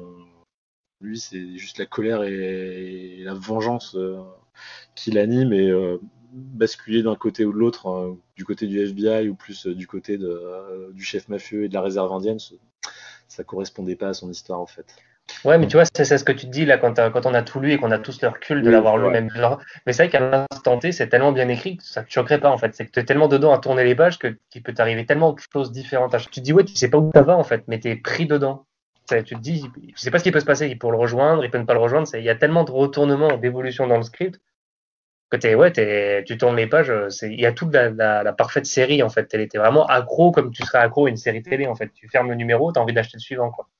Hmm. Et c'est vrai que quand tu as le recul, tu comprends mieux, mais c'est vrai que rien ne te choque. En fait, tu as juste envie de tourner et savoir ce qui va se passer. Quoi. Et tu iras, peu importe où le scénariste ira. En fait. Tu as envie de. Tu suis ces personnages dans leur vie quotidienne. En fait. Tu as vraiment aussi un côté. C'est pas tranche de vie, c'est pas ce que je veux dire, mais je pense que vous voyez le genre. C'est qu'on est plongé dans la réserve avec eux et on y vit. Quoi. On vit leur Ouais, quotidien. ouais, c'est le portrait social, quoi. C'est ce dont on C'est parlait, ça. hein. C'est T'es important. vraiment, t'as envie de savoir ce qui se passe, t'as envie de les voir, quelles décisions ils vont prendre, qu'est-ce qu'ils vont faire, qu'est-ce qui va se passer. Voilà, tu Ouais. suis le quotidien, t'as envie de voir, tu suis un univers, quoi, un C'est tout microcosme. à fait ça. Effectivement, là, tu as tout à fait raison. J'y avais pas pensé, mais je pense que le fort travail de caractérisation des personnages de Jason Aaron En fait, il est tellement brillant qu'effectivement, ces petites choses qui vont arriver à ces différents personnages, parce qu'il y a quand même une sacrée galerie, hein, il y en a un bon nombre, au final, toutes leurs histoires et toutes les décisions qu'ils vont prendre, ça te maintient en haleine, quoi, même sur des petites choses, hein, de savoir comment ce petit jeune, il va s'en sortir, savoir l'espèce de vieil indien tout déglingué sur son cheval, là, d'où est-ce qu'il vient, qu'est-ce qu'il fait, c'est quoi son histoire, Red Crow, qu'est-ce qu'il cache, parce que aussi il y a il entretient beaucoup le mystère, Jason Aaron, sur les liens et les passifs qu'il y a entre tous les personnages, ce qui lui permet de nous maintenir en haleine, parce qu'il distille des petits trucs par-ci par-là, et toi t'attends qu'une chose, c'est d'avoir la vision globale de la chose, notamment sur Red Crow. Ça dure longtemps, mais en même temps, encore une fois, au niveau du rythme, c'est bien dosé, parce que il te perd pas, tu finis pas par te lasser, t'as assez d'informations pour essayer de faire tes petits recoupements toi-même, c'est de faire tes petites hypothèses, et ça marche super bien, quoi. C'est ce qui te permet de tourner les pages aussi de manière assez compulsive. Ouais, ça devient hyper frénétique à un moment donné. Hein. C'est clairement Jason Aaron, il a une maîtrise de son rythme qui est assez dingue. Et qu'on retrouve pas tellement dans ses autres travaux, je trouve justement. C'est ça qui est assez étrange. Je suis d'accord, tu vois, on parle un petit peu de ce qu'il avait fait sur Marvel, où il avait pu être décevant. Alors moi, je lis pas trop de super-héros, donc j'ai pas lu ses Avengers, son Original Sin et tout ça. Par contre, j'avais lu le Conan, celui qui est sorti, c'était quand, l'été dernier? Ouais, je crois. Ouais, et là, pour le coup, je me suis dit, alors Conan, en plus, c'est un personnage qui me tient assez à cœur. J'aime beaucoup Conan. Et je trouve qu'il est passé à côté complètement, quoi. Alors le deuxième tome qui est sorti est un petit peu mieux, mais alors, sur le premier tome, je me suis dit, il a pas trop compris qui c'était Conan, quoi. Il s'est raté sur Conan, quoi. C'est que ça reste un personnage de Marvel maintenant. Ça aurait peut-être été différent s'il avait écrit un Conan sous Vertigo ou sur un label purement indé. Je pense. Après, vu comment il écrit ses personnages, je trouve justement, on en reparlera sûrement, mais ce foirage sur un personnage comme Conan, moi, m'a vraiment surpris, parce que pour moi, c'était quand j'ai vu ça, l'annonce avec Ars Rare, enfin, c'était un insta-buy, quoi. Je veux dire, c'était carrément, oui, un Dream Team qui était annoncé, et j'ai pas compris ce passer à côté. C'est même pas raté, c'est passé à côté. Et je pense qu'il y a un côté marvelisé, je pense, qui joue aussi beaucoup. Je pense que c'est surtout deux trucs qui vont pas du tout ensemble. Enfin, Conan, c'est un personnage, c'est le personnage bourrin, quoi. Oui. Très classiquement, de manière très cliché, Conan, c'est un bourrin. Jason Aaron sous ses airs bourrins, parce que Jason Aaron c'est un fan de série B, ça se voit dans son écriture tout le temps. Il traite il analyse la violence, il analyse pourquoi est-ce que la violence existe. Et finalement dans Conan il le fait pas tellement.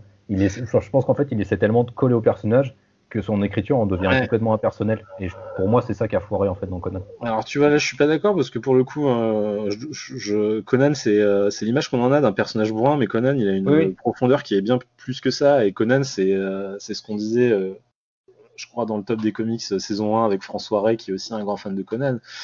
Il nous disait Conan, on le voit comme une espèce de gorille, une espèce de gros bourrin, et non, Conan en fait c'est une panthère, hein. Il est très intelligent, il a un instinct de survie très développé. Et justement, je m'attendais à ce que Aaron puisse s'en saisir et sortir un petit peu du cliché qu'on a dans l'inconscient collectif à cause de Schwarzenegger, et de ce côté, son aspect physique qui est très musculeux, et de se rendre compte qu'en fait c'était un filou, c'est un renard, Conan. Et je pensais que Aaron justement pourrait s'en saisir et pourrait nous en faire un truc bien chiadé. Et justement, je trouve qu'il est tombé dans le travers de faire le bourrin, quoi. Et en gros, je me retrouve face à une situation, c'est pas grave, je suis costaud, je nique tout, il y a un dieu, c'est pas grave, je le découpe en deux. Et voilà, je trouve que c'est un petit peu dommage. Je me dis, s'il y a bien quelqu'un qui aurait pu réussir à en faire quelque chose, parce qu'il a effectivement un talent pour la violence et pour décrire les personnages violents et leur complexité, je me dis que ce serait lui. Et là, je me dis, bah non, mince, il est passé à côté. Et je pense que c'est juste qu'il a probablement pas compris le personnage. On va revenir sur Aaron et Marvel. Je pense que de toute façon, quand même, tu sens que les écrivains, les auteurs de talent, je trouve qu'ils sont quand même jamais aussi poignants et aussi criants en vérité sur leurs aptitudes que quand ils bossent en indé, hein. Je pense que c'est pour ça que moi j'aime bien l'indé d'ailleurs. Je pense que Simon, je sais plus si c'est toi qui l'avais fait, mais il te décrira la mort de la puissante Thor autrement, je pense, en termes d'émotion et de puissance. Après, ça dépend, parce que je trouve que Jason Aaron a juste toute la liberté créative qu'il veut quand il est chez Marvel. Je pense qu'il a une liberté créative qui est quasiment totale. Sinon, il n'aurait jamais pu faire ce qu'il a fait avec son Thor. c'en est une marque assez flagrante. Je pense juste que Jason Aaron, des fois, il a des personnages en main qu'il maîtrise pas toujours. Et enfin, typiquement pour parler de ces Avengers, je trouve que c'est un des défauts de ces Avengers. Ces Avengers sont pas forcément mauvais, je trouve qu'ils sont juste très très inégaux. Mais oui, je pense que Jason Aaron est plus en pleine possession de ses moyens quand il est en indé, parce que voilà, il a la liberté totale dont il a besoin en fait. Et voilà, c'est tout. Je suis quand même assez d'accord avec Prime pour dire que en effet, moi je trouve que les auteurs sont plus intéressants quand ils sont en indé, parce que ils ont la liberté totale, la liberté qu'ils veulent, ils gèrent tout comme ils veulent, et du coup c'est pour moi plus intéressant. C'est pour ça que quand je fais un question de style par exemple, à l'exception de certains, enfin typiquement quand là je suis en train de faire une question de style sur Gail Simone. Gail Simone a n'a pas écrit en indé, elle a rien créé d'elle-même, elle a fait que reprendre des personnages sous licence. Ça l'empêche pas d'être à chaque fois en pleine possession de son style parce que c'est ce qu'elle aime. Donc c'est pas gênant là-dessus. Mais 90% des scénaristes dans l'industrie aujourd'hui sont, je pense, excellent quand ils sont en indé. Et souvent, moi, quand je repère quelqu'un qui se lance chez Marvel, là par exemple Kelly Thompson, ce que j'attends le plus, c'est le jour où ils vont débarquer en indé et avoir leur propre série. Là, par exemple, là, regarde ce qu'on a, Tom Taylor qui arrive chez Boom, Ali Wing aussi, pareil, voilà, c'est quelque chose qu'on a. Quand j'apprends ces trucs-là, revoir Donny Cates revenir sur l'indé et Image, en tant que fan, c'est des trucs qui nous rendent fous. On n'a qu'une hâte, c'est ça. Ouais. C'est ça, parce qu'en plus Donny Cates, typiquement, tu vois, c'est marrant parce un jour, je pense, on traitera d'un récit de Donny Cates bientôt, je pense, parce qu'il y a au moins God Country à traiter en indé, qui est de très bonne qualité. Et je trouve que Donny Cates a justement les mêmes défauts que Jason Aaron, c'est-à-dire que parfois on va le coller sur des personnages qu'il a du mal quand même à maîtriser, qu'il a du mal à mettre dans son moule, et c'est quand même c'est un peu dommage là-dessus. Mais je suis d'accord avec vous là-dessus, mais c'est que les indés et les auteurs sont en pleine possession de leurs moyens, bon pas tous, mais c'est que souvent un auteur en pleine possession de ses moyens en indé, ils nous font des choses fabuleuses, mais des fois, pour moi, je trouve qu'il n'y a rien de plus génial, c'est que de voir, alors outre le fait de voir des auteurs qui ont percé chez le mainstream aller dans l'indé, c'est extra, mais voir un auteur ultra bon en indé nous sortir quelque chose sur un personnage qu'il maîtrise à fond et nous sortir un truc qui est un peu hors du temps, quoi. Des fois, des récits qui sont, je trouve que c'est aussi ultra gratifiant, quoi. Comme Tom King sur Mr. Miracle ou là ce qu'il nous fait sur Strange Adventure. Quand tu as quelqu'un qui nous impose son style et qui fait justement évoluer le média super-héroïque et mainstream en y apportant sa touche personnelle, moi je trouve que c'est aussi quelque chose qui est fabuleux dans le média comique. Ouais, mais après Tom King, c'est comme Grant Morrison par exemple. C'est des mecs qui vont supposer leur couille sur la table très très rapidement, qui ont un style qui est de toute façon tellement à part dans le genre super-héroïque, de toute façon ils rentrent dans aucune case les mecs. Donc de toute façon tu peux les coller sur dire sur n'importe quel style super-héros, mais en fait non, parce qu'avec Batman, moi et Tom King ça colle pas, mais ça c'est autre chose. Mais Tom King il a un style qui est vraiment tellement à lui que de toute façon c'est comme s'il était en indé en fait, parce qu'il impose ce qu'il est dans ses récits, sur ses personnages.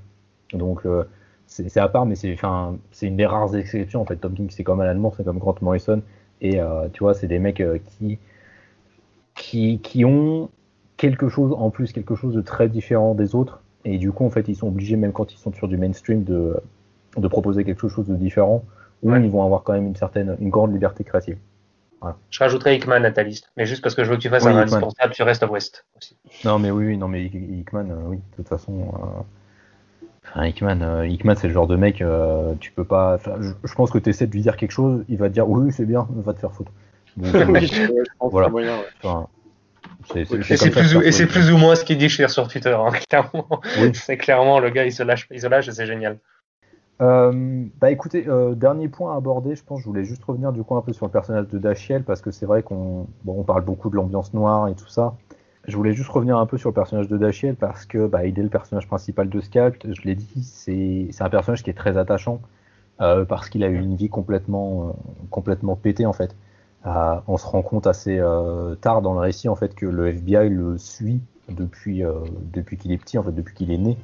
Il y a toute une trajectoire de vie chez Dashiell en fait qui est un peu qui a été décidée en fait par ce type-là, par du coup celui qui est en fait le grand vilain de l'histoire. Dashiell c'est un personnage qui est quand même assez intéressant parce que c'est un personnage assez atypique aussi dans le milieu du comics, et même dans le comics indé, je trouve qu'il y en a quand même rarement des personnages comme ça, parce que on s'attache à lui, mais il est quand même très très antipathique. Enfin, la première scène qu'on voit de lui, il est dans un bar et il va casser la gueule sans trop non plus de raison, mais juste parce qu'il a un tempérament de merde. Il va casser la gueule à des gars, quoi. Et c'est quand même un personnage qui est assez atypique, surtout chez Vertigo. Vertigo, c'est quand même si c'est une branche très très adulte et avec des personnages toujours très ambivalents, il y a quand même toujours un jour positif qui se dégage à un moment ou un autre chez les personnages. Là, on a quand même tout de suite un personnage qui est montré pas comme un connard, mais pas loin quand même, en tous les cas, comme quelqu'un de très très impulsif et très très violent. Mais il est cohérent de bout en bout, quoi. C'est Ouais, pas le carrément. connard arrogant que tu supportes pas, pourquoi t'as fait ça? Mais quand tu vois ce personnage, tu comprends qui il est, comment il évolue. Il est comme ça parce que c'est le monde qui l'a rendu comme ça et c'est pas plus un connard que tous les personnages qui nous sont présentés dans la série, quoi. C'est ça qui est assez fort. Ouais. C'est souvent être un personnage antipathique en le mettant vulgaire, crâneur, chiant, etc. Le personnage n'a aucune substance. Là, c'est son essence qui est ça. C'est un chien fou qui est bourré de démons, qui a une violence qu'il n'arrive pas à exorciser, qui sort par limite de manière incontrôlable, quoi, par des pulsions qu'il ne contrôle pas et qui sont dévastatrices, quoi, mais comme tout le monde qui est autour de lui, qui est rempli de violence. Et c'est ça qui le rend attachant, parce qu'on a envie qu'il s'en sorte au final. On a envie, on se dit, purée, faut qu'il s'en sorte, parce que si on se dit, si on arrive à sauver un gars comme ça, c'est qu'il y a de l'espoir, quoi. Il mérite d'être sauvé. On a envie qu'il soit sauvé parce qu'il est là c'est quelqu'un qui a fait des choix, mais pour des raisons qui lui sont propres, parce qu'on lui a le destin et sa vie dans ce monde-là lui ont pas vraiment laissé d'autre choix. Et on a envie jusqu'au bout que cette tendance soit inversée, quoi, qu'il y ait une porte de sortie. On cherche avec lui une porte de sortie pour quitter en fait ce cycle infernal. C'est ça qui est assez brillant. Ouais, effectivement, Dr. Comics disait que côté antipathique, tu vois, je trouve que même si je sais pas si c'est un connard, tu vois, mais je le trouve pas antipathique. Et effectivement, il est écrit, tu comprends très vite qu'en fait, il est rongé par la colère, quoi. C'est vraiment, enfin, il lui sort par tous les pores de sa peau, la manière dont il parle, même son physique qui est tout musculeux, sec, là, il est toujours tendu. D'ailleurs, c'est très bien dessiné de la part de Guerra à ce niveau-là. Voilà, tu sens que c'est une colère, que c'est un mec qui aurait eu besoin de faire une bonne psychothérapie et que sa psychothérapie, c'est de se refoutre dans son environnement natal, d'aller essayer de régler ses comptes à grands coups de latte avec tous ceux qui lui ont fait du mal. Et au final, d'ailleurs, la morale de l'histoire, c'est que ça marche pas comme ça. Mais non, c'est un personnage qui est en colère, quoi. Et ça, on le comprend rapidement, donc ça le rend pas antipathique. Par contre, effectivement, ça le rend pas spécialement aimable non plus, tu vois. C'est pas, tu dis pas, il est trop mignon, oh là là, qu'est-ce qu'il est charismatique. Non, tu vois, c'est pas vraiment un personnage charismatique. Il est profond, mais tu t'identifies pas à lui, quoi. Pourtant, Dieu sait si moi je suis quelqu'un en colère en plus au quotidien, mais je m'identifie pas à Dachil Bad Horse parce que c'est l'archétype du mec qui est en train de plonger et de sombrer et qui fort heureusement à la fin finit par sortir la tête de l'eau, quoi. Mais non, il est parfaitement bien écrit et c'est un super héros. Dans le sens, c'est un héros qui est très très bien écrit et c'est un très bon choix d'orientation de personnage de la part de Jason Aaron pour faire son personnage principal, quoi. Mais c'est surtout ça en fait. Je trouve que c'est un personnage auquel il est parfois compliqué de s'attacher parce que justement il est tellement impétueux, tellement en colère tout le temps, tu vois, que par certains aspects, en fait, il y a peu de raisons de s'attacher à lui. En fait, il a pas tellement de sens de la justice. Il est motivé par sa vengeance en fait. Et à chaque fois, sa vengeance va se transférer sur quelqu'un d'autre. Oui. Et j'ai pas l'impression que ce soit quelque chose qui soit si récurrent que ça dans les personnages Vertigo. Pourtant, les séries Vertigo, elles sont quand même assez brutales. Mais genre, tu prends Spider Jérusalem dans Transmétropolitane, il a quand même un sens de l'éthique, tu vois, et de la justice. Ouais, lui, il est pas attachant parce qu'il est très très c'est un connard arrogant, voilà. Spider Jérusalem. Alors que non, il est pas arrogant. D'Achille, il est juste en colère. C'est un mec vénère, quoi. Mais c'est juste que voilà, je trouve que c'est rare en fait d'oser proposer ce genre de personnage, d'oser se dire c'est pas grave, il y a une partie du public qui ne l'aimera pas, il y a une partie du lectorat qui n'arrivera jamais à s'attacher à lui, peut-être qu'on va en perdre une partie dès le premier numéro, mais c'est pas grave parce qu'on ira au bout de cette logique et de cette démarche qui est de dire oui c'est un personnage en colère, oui c'est un personnage impétueux et qui est bourré de défauts vraiment, et il va vivre les pires moments qu'on peut vivre dans une vie, mais au fond il a plein de raisons d'être comme ça. Et du coup, je trouve ça juste audacieux en fait d'avoir ce type de personnage-là comme personnage principal. Oui. Parce que c'était pas forcément le choix évident en fait. Et écoutez messieurs, je pense qu'on a bien discuté sur Scalped, on a bien digressé aussi. On va évidemment conclure. Y a-t-il besoin de répondre à la fabuleuse question pour ce qui a pas de Alors je vais commencer. Oui, c'est un indispensable. Hein, je le disais tout à l'heure. Pour moi, Scalped, meilleur comics indépendant qui se passe dans un univers réel, on va dire. Pour moi, il y a rien de mieux. Ouais, moi, je vais dire pareil, c'est si comme moi, vous n'êtes pas forcément un lecteur qui foncerait spontanément sur tout ce qui est polar noir ou western ou ce genre de choses. Voilà, pour moi, je pars du principe qu'il y a beaucoup de récits, il y a beaucoup de polars, il y a beaucoup de récits de super-héros, etc. Mais quelque part, si on est lecteur et qu'on aime les choses, il y a quelques récits dans chaque catégorie qui sortent du lot et qui sont des exemples à tous les niveaux. Et voilà, pour le genre polar noir, western, moderne, etc., Scalp, c'est un récit qu'il faut lire. Même si on n'aime pas le genre, c'est un récit à part. C'est quelque chose qui est une pierre angulaire du milieu du comics. C'est quelque chose qui a marqué, qui restera et pour l'instant, pour moi, n'a pas été détrôné par aucun autre récit du genre. Ça reste quelque chose qui est encore terriblement actuel aujourd'hui. C'est une pierre de l'histoire que beaucoup aimeraient oublier et c'est quelque chose à pas rater, quoi. Ouais, non, mais clairement, oui. C'est clairement un indispensable. C'est pas un indispensable à foutre entre toutes les mains. Clairement, Oui. il faut. Je pense que c'est un récit à lire quand même quand on est bien dans la vingtaine. Je pense qu'il faut être quand même assez posé dans sa vie, posé dans sa tête aussi. Je pense qu'il faut être aussi capable d'avoir un peu de recul sur pas mal de phénomènes sociaux. Ouais. Donc, oui, c'est un indispensable, pas à foutre entre toutes les mains, mais c'est clairement un indispensable. Je pense. Enfin, c'est la dernière grosse série pour moi de chez Vertigo. J'en ai pas une autre de tête qui me vienne comme ça, même si Vertigo a continué à publier des trucs après. J'ai rien d'aussi marquant en fait qui me viennent en tête. Pour moi, c'est vraiment. Non, on a eu quelques autres récits de très bonne qualité, mais rien de ce niveau-là. Ouais, c'est ça. On a eu des récits de très bonne qualité, mais à ce Voilà, des niveau-là. American Vampire, des choses très Ouais. cool, très chouettes, mais pas rien qui soit une aussi grosse claque que ça, quoi. Ah, C'était des trucs, on a eu je crois que c'était un des derniers, on a eu Sheriff of Babylon, qui quand même, qui a été une belle, différent, mais qui a été une belle claque. C'est quand même pas au même niveau, quoi. Niveau intensité. C'est différent, ouais, c'est différent. C'est différent. Mais on a eu Punk Rock Jesus, ce genre de choses aussi. Quelques bons récits, mais ouais, rien qui était. Maintenir ce niveau de qualité sur 60 numéros, c'est un tour de force. Oui, c'est ça, clairement, c'est 60 numéros. Ouais, c'est ça, c'est la qualité, la constance de la série dans la durée, quoi. C'est 60 numéros, faut les tenir. Enfin, pour moi, c'est ouais. Sheriff of Babylon, c'est un récit que j'aime beaucoup, mais c'est un récit qui est encore un travail de jeunesse. Ça se voit sur pas mal d'aspects. Il y a pas mal d'aspérités, de défauts dedans, donc j'ai toujours un peu de mal. Et là, c'est ça qui est encore plus fabuleux avec Scalped, quoi. C'est le deuxième récit de Jason Aaron. C'est une série sur 60 numéros et le mec il te fait un truc, enfin il te fait. Il y a une maturité de fou dans ce récit, quoi. Ouais. C'est des trucs comme Pardon, je t'ai coupé, excuse-moi, je te laisse terminer. Non, mais c'est une maturité qu'on retrouve chez Jason Aaron que dans son travail sur Thor, je trouve aujourd'hui. Et enfin voilà, c'est clairement une pierre angulaire du comics. Et je pense que si vous l'avez pas lu, vraiment, enfin il faut absolument vous faire Scalped. Je pense que c'est clairement essentiel. Récit qui, alors c'est peut-être pas le bon mot, mais par rapport à une chose comme Sheriff of Babylon, c'est un récit qui est accessible. Dans le sens où c'est pas un récit qui va s'embêter de métaphysique ou de métaphore. Il est cru, il est très direct et tout est facilement compréhensible. En fait, on n'a pas de, comme dans Sheriff of Babylon où ça passe beaucoup par la métaphore, le dialogue, des fois des dialogues un peu hors contexte. Voilà, là c'est vraiment, tout est là en fait. On comprend directement où les personnes veulent aller, c'est limpide, c'est clair.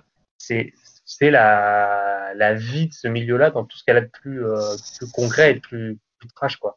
Tout à fait ça. C'est pas une facilité de la part de Aaron d'ailleurs de faire ça, c'est juste que c'est représentatif de l'histoire et du milieu qu'il décrit, quoi. C'est un milieu qui est très brutal, qui est très frontal, où il n'y a pas trop de finesse. Hein. Il n'y a aucune fioriture, et c'est pour ça que je suis finalement content que le côté projet télé soit un peu laissé de côté, parce que autant pour des séries comme The Boys, le fait qu'ils soient un peu aseptisés par rapport aux comics, bon, pour moi The Boys c'était beaucoup de violence gratuite, ça me dérange pas que ce soit un peu aseptisé pour essayer de mettre plus en avant l'histoire, parce que finalement ça rend assez bien. Pour moi, aseptiser Scalped, ce serait impossible. Ça perdrait complètement de sa substance. Et pour moi, ce serait. Voilà, je pourrais beaucoup plus difficilement pardonner à la série télé Scalped ce que je pardonne à la série télé The Boys. Ouais, parce que The Boys, en fait, la violence de The Boys et le côté outrancier que tu retrouves de toute façon dans toutes les œuvres d'Ennis, quasiment, ouais. Ça a une portée qui se veut comique et un petit peu drôle, quoi. C'est pour te faire sourire, c'est pour te faire marrer. Donc ça ne sert pas une trame scénaristique, alors que dans Scalped, ça sert complètement la trame scénaristique et l'ambiance de l'histoire. Donc tu peux pas passer outre, hein. Tu peux pas l'aseptiser. Je pense que les scènes dont on parlait, celles où il couche avec son ex, les scènes de torture, je pense dans la prison là, tu peux pas passer au travers. Donc et ça tu peux pas, non, c'est juste impossible. mettre un Peggy 18 dessus là, donc tu peux pas le faire. C'est impossible à faire.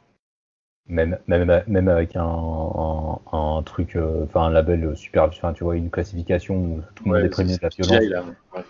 Je pense que ce serait pas possible en fait. Non. C'est juste que c'est tellement jusqu'au boutiste dans son propos et dans ses personnages que je pense que c'est impossible la force, la puissance de frappe du récit serait impossible, je pense, à retranscrire en images et par un scénario. Alors après, peut-être que quelqu'un pourrait l'adapter différemment et proposer quelque chose d'aussi efficace dans un autre style. Ça c'est à voir, mais je pense que c'était pas ce qui les intéressait dans le projet de série télé à la base. Et pour l'instant, en tous les cas, je préfère que ça reste sous format comics plutôt que quelqu'un essaie de saboter ça. Enfin, voilà, c'est clair.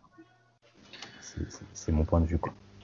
Et est-ce qu'un comics pourrait être encore aussi violent aujourd'hui? Est-ce que ça pourrait ressortir tel quel aujourd'hui? C'est la question que je me pose. Chez DC, c'est sûr que non. Vu le foin pour un simple Bad Zizi dans la pénombre, je pense que DC n'aura plus jamais la force de sortir un truc comme ça. Je sais pas.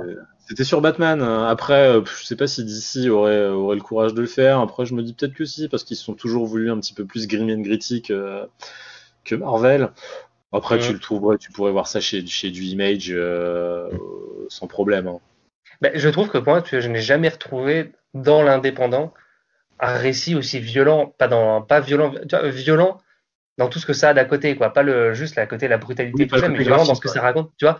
Et j'ai jamais retrouvé ça de manière aussi puissante émotionnellement dans un comics, en fait. Ça m'est jamais. C'est peut-être aussi pour ça qu'on dit comme Simon que c'est pour moi un des meilleurs parmi les meilleurs. J'ai jamais ressenti ça ailleurs. Pourtant, j'ai vu des comics violents, mais des fois juste gore, sans intérêt. J'ai rien vu d'aussi poignant que ça depuis Scalped, quoi. Vraiment. Ouais. Oui, non, c'est sûr. Je cherche. Il doit bien en avoir quand même. J'ai l'impression d'en avoir lu, moi. Aussi cru et aussi froid depuis. Moi, il n'y a rien qui me vient. C'est vrai qu'il y a le côté froid, il y a le côté froid du truc quand même qui est parce que même un Ed Brubaker qui fait du polar noir, il est jamais aussi. Non, c'est jamais aussi violent. C'est vrai qu'on en parlait. C'est propre. Oui, c'est de la violence. Brubaker et Phillips là sur leur série Criminal ou ils font quand même c'est typiquement hollywoodien, hein. Ça pour le coup c'est un truc que tu pourrais voir au cinéma et que tu as déjà vu au cinéma d'ailleurs, je pense, hein. C'est très bien fait, moi j'adore cette série. Ah oui, c'est exceptionnel. Elle est pas c'est super bien, mais c'est quand même beaucoup plus léger. Et là pour le coup, quand tu le regardes, moi j'ai l'impression je vais pas dire de regarder un Ocean's 11 parce que j'exagère, mais de regarder un film de truand, un Hit ou quelque chose comme ça. J'ai pas l'impression de sombrer dans une spirale de violence, de haine, d'alcoolisme, enfin de perdre tout espoir. Non, c'est vrai. C'est vrai qu'il y a peut-être pas grand-chose qui a été fait aussi dur depuis. J'ai lu des comics exceptionnels depuis, ça, et heureusement qu'on en a toujours des trucs, mais dans ce côté violent, crasseux, j'avoue que je me suis jamais repris une baffe aussi violente que je me suis pris là. J'ai vu des trucs français qui me plaisaient aussi beaucoup, de Fabien Nury notamment, tout ce qui est Tyler Cross, etc. Je pense que je les chroniquerai pour le site. Tyler Cross. Ouais, des trucs qui sont extra, mais encore une fois, j'ai pas du Teletubbies. Mais quand tu as vu ça, tu te dis ça va. Tu vois ce que je veux dire, c'est que il y a rien qui ressemble à Scalped pour moi. C'est vraiment ça qu'on dit que c'est un indispensable, c'est que c'est vraiment un truc unique parmi tous les comics que vous pouvez lire, quoi. Ouais, c'est ça. Et ça mérite d'être plus connu, vraiment. Ouais, je pense clairement c'est quelque chose à. Mais bon, après, je pense que c'est aussi quelque chose qui est compliqué à vendre, hein. Je pense vraiment quand t'es libraire, c'est un truc qui, je pense, est très très complexe à vendre parce que déjà c'est tellement brutal et tellement noir que le polar noir c'est déjà un genre de niche, le comics c'est un genre de niche. Additionne les deux ensemble, ça te fait de la super niche. Avec des Amérindiens dedans. Voilà. Paradoxalement, une série télé ça aurait aidé peut-être, tu vois, malgré le côté ratage, ça aurait pu aider. Comme The Boys fait vendre du comics, ça aurait pu donner un coup de pouce aussi quelque part. Oui, on voit toujours le côté néfaste des adaptations, mais c'est vrai que si ça ramène du monde vers le médium du comics, quelque part, c'est aussi, on peut se contenter d'avoir une série mauvaise, comme Lock and Key, il y en a beaucoup qui se peignent, mais si ça a ramené des gens sur le comics, après tout, bon, pourquoi pas pour les auteurs, après tout. Ouais, non, mais c'est vrai, c'est en effet une bonne question que tu poses, mon cher Dr. Comics. À presque 23 heures, je sais pas d'où elle vient celle-là, mais il faut la noter, les amis. Oui. Eh ben, tu sais quoi, je pense qu'on va s'arrêter là parce que je sens qu'on va dire une connerie après. Le silence qui suit le Dr. Comics est toujours des Dr. Comics. C'est ça, c'est exactement ça. C'est magnifique. Eh ben, écoutez, messieurs, merci pour ce moment. Ce fut fort intéressant, Ouais, merci à vous. Ouais, Merci à toi et merci aussi à toi, Simon, et à toi, Dr Comics, Lolo. Ouais, ça a été un grand plaisir d'être avec vous aussi ce soir. C'était très très intéressant. Et puis évidemment, merci à vous d'avoir écouté cet épisode. N'hésitez surtout pas à le commenter, à partager évidemment, puisque c'est évidemment ça le plus important. Diffuser la bonne parole. Prêchons ensemble pour Scalped et essayons d'amener des gens à découvrir cette série parce que, eh bien, elle le mérite et c'est aussi ce qu'on essaie de faire dans le cadre de Indispensable. Et le format intégral est aussi un peu plus abordable en plus niveau prix maintenant. Grand format et tout ça, voilà, il y a de quoi se lancer maintenant en plus. Ouais, c'est clair, il y a plutôt de quoi se lancer, ouais, clairement. Eh bien écoutez, on se retrouve évidemment sur lescomics.fr pour de la review, du podcast, les vidéos de nos vidéastes, et puis on se dit à bientôt. Ciao. Salut tout le monde.